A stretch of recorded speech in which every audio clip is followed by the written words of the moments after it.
Kemerdekaan Indonesia membawa Indonesia menuju tahap selanjutnya. Terjadinya pergantian kabinet-kabinet mewarnai proses dalam sejarah Indonesia. Rangkaian peristiwa yang mendukung dan mengakhiri kabinet-kabinet ini juga banyak terjadi. Dalam hal ini akan dipaparkan mengenai kabinet-kabinet yang berkuasa dan tantangan atau pemberontakan yang terjadi di setiap kabinetnya. Kabinet pertama yang menjalankan pemerintahan ialah Kabinet Natsir yang berlangsung sejak 6 September 1950 sampai dengan 20 Maret 1951. Kabinet ini dipimpin oleh Perdana Menteri Muhammad Natsir dan didukung oleh Partai Masyumi dan ada beberapa menteri yang non-partai.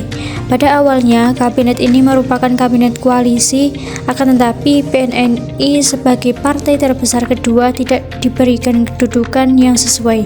Kabinet ini memiliki beberapa program, yaitu yang pertama, mengadakan pemilihan umum melalui konstituante. Yang kedua, memajukan pada bidang perekonomian, kesehatan, dan bidang kesejahteraan rakyat. Kemudian yang ketiga, menyempurnakan pemerintahan dan militer. Dan yang terakhir, menyelesaikan masalah Irian Barat dan memulihkan keamanan serta ketertiban. Dalam Kabinet Natsir juga memiliki tantangan pemberontakan yang menyebabkan terjadinya mobilisasi sosial, yaitu pemberontakan Andi Aziz di Sulawesi Selatan, kemudian adanya gerakan separatis di daerah, dan masalah Irian Barat yang belum terselesaikan. Runtuhnya Kabinet Natsir yaitu kegagalan kabinet dalam menangani permasalahan Irian Barat dan adanya krisis yang mulai membesar serta perpecahan terjadi antar partai. Maka belum genap 1 tahun, Kabinet Natsir mengembalikan mandatnya kepada Presiden Soekarno. Pengembalian Kabinet Natsir mengharuskan dibuatnya kabinet baru, yaitu Kabinet Sukiman. Kabinet ini merupakan koalisi antar Partai Masyumi dan PNI di bawah pimpinan Sukiman dan Suwiryo. Adapun program kerja yang dilakukan yaitu yang pertama, bidang sosial ekonomi, mengharuskan kemakmuran bagi rakyat secepatnya dan memperbaharui hukum agraria agar sesuai dengan kepentingan petani, mempercepat persiapan pemilihan umum. Yang kedua, bidang keamanan, menjalankan tindakan-tindakan yang tegas sebagai negara hukum untuk menjamin keamanan dan ketentraman. Yang ketiga, dalam bidang politik luar negeri, menjalankan politik bebas aktif, serta memasukkan Irian Barat ke dalam wilayah Republik Indonesia.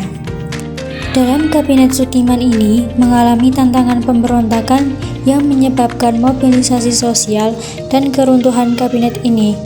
Adapun pemberontakan yang pertama yaitu DI atau TII, yaitu pemberontakan Darul Islam Tentara Islam Indonesia yang dipimpin oleh Kartosoewirjo.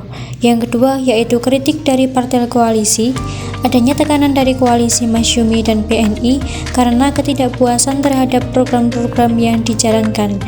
Yang ketiga yaitu masih banyaknya masalah ekonomi yang belum terselesaikan. Kabinet Wilapo menjadi kabinet penerus dalam masa ini. Presiden Soekarno menunjuk Wilapo dari Partai PNI sebagai formatur baru, dan tanggal 30 Maret 1952 Wilapo mengajukan susunan kabinetnya. Adapun program dalam kabinet ini yaitu yang pertama, menyelenggarakan pemilu untuk memilih anggota Dewan Konstituante, DPR, dan DPRD. Yang kedua, meningkatkan kemakmuran rakyat. Yang ketiga, membebaskan Irian Barat.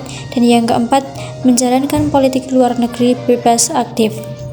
Dalam Kabinet Wilapo juga memiliki tantangan dan pemberontakan yang menyebabkan kabinet ini berakhir, yaitu yang pertama, peristiwa 17 Oktober 1952, ketegangan antara TNI dan pemerintahan memunculkan ketika sejumlah perwira militer mendesak Presiden Soekarno untuk membubarkan parlemen.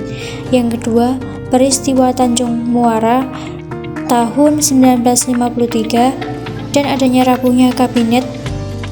Terdapat beberapa pendapat antara partai koalisi yang tidak sesuai, dan yang keempat gerakan separatis dan pengaruh PKI. Kabinet Wilapo ini berakhir mengundurkan diri pada bulan Juni 1953 setelah peristiwa Tanjung Muara.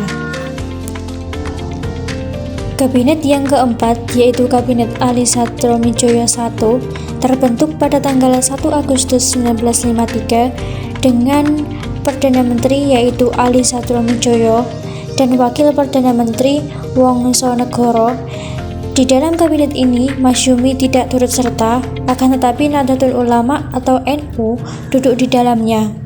Adapun program kerja kabinet ini sebagai berikut.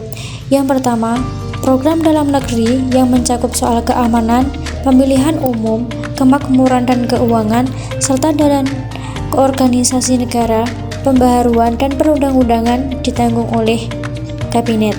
Yang kedua yaitu pengembalian Irian Barat, dan yang terakhir yaitu politik luar negeri bebas aktif. Dalam Kabinet Ali terdapat peristiwa KAA, yaitu Konferensi Asia Afrika, di mana diadakannya hal tersebut untuk menjalin kerjasama antara Asia Afrika. Namun dalam kabinet ini juga terjadi pertentangan dan pemberontakan yang menyebabkan kabinet ini berakhir. Adapun sebab-sebabnya yaitu krisis ekonomi, inflasi ekonomi, dan kasus korupsi. Yang kedua, ketegangan sipil dan militer, dan yang terakhir yaitu pemberontakan DITII masih aktif. Kabinet ini mengembalikan mandatnya kepada Presiden Soekarno pada tanggal 24 Juli 1955. Kabinet Baharudin Harahap kemudian menjadi kabinet yang selanjutnya. Kabinet yang kelima, yaitu Kabinet Baharudin Harahap dari Masyumi, berhasil menyusun suatu kabinet yang didasarkan pada dukungan Masyumi bersama PSI dan NU. Dalam Kabinet Baharudin Harahap memiliki beberapa program kerja yang hampir sama dengan kabinet sebelumnya. Salah satu program kerja dalam mengembalikan kabinet ini yaitu moral pemerintah. Program kerja yang sangat diprioritaskan dalam kabinet ini adalah untuk melaksanakan pemilihan umum. Pemilihan umum terjadi pada tanggal 29 September 1955. Dalam kabinet ini memiliki tantangan dan pemberontakan seperti ketegangan antar partai, gerakan separatis yang masih aktif terjadi di beberapa wilayah, dan masalah Irian Barat yang belum terselesaikan. Kabinet ini akhirnya jatuh pada Maret 1956 karena melemahnya dukungan politik dan tekanan dari berbagai pihak. Tapi dalam masa jabatannya tetap dikenang sebagai periode penting karena menjalankan pemilu pada tanggal 29 September 1955 yang pertama. Kabinet yang keenam, yaitu Kabinet Ali Satromijoyo II, merupakan sebuah kabinet koalisi PNI, Masyumi, dan NU. Kabinet ini berlangsung sejak 20 Maret 1956 sampai Maret 1957. Program kerja yang diusung oleh kabinet ini yaitu pembatalan hasil perjanjian KMP, meneruskan perjuangan mewujudkan kekuasaan de facto Indonesia atas Irian Barat, menjalankan politik luar negeri yang bebas dan aktif, dan meneruskan kerjasama dengan negara-negara Asia Afrika. Dalam kabinet ini memiliki tantangan dan pemberontakan seperti adanya PRRI dan Permesta, ketegangan politik yang menjurus ke PKI, dan adanya ketimpangan pembangunan antara Jawa dan luar Jawa. Pada masa Perdana Menteri Ali, Wakil Presiden Muhammad Hatta mengundurkan diri dari jabatannya. Kabinet yang ketujuh, yaitu Kabinet Juanda. Kabinet Juanda merupakan kabinet terakhir dalam masa ini. Kabinet Juanda berlangsung antara April 1957 sampai Juli 1959. Program kerja kabinet ini antara lain: yang pertama, membentuk suatu Dewan Nasional, kemudian normalisasi keadaan negara Republik Indonesia, melanjutkan pembatalan perjanjian konferensi meja bundar, dan memperpanjang Irian Barat.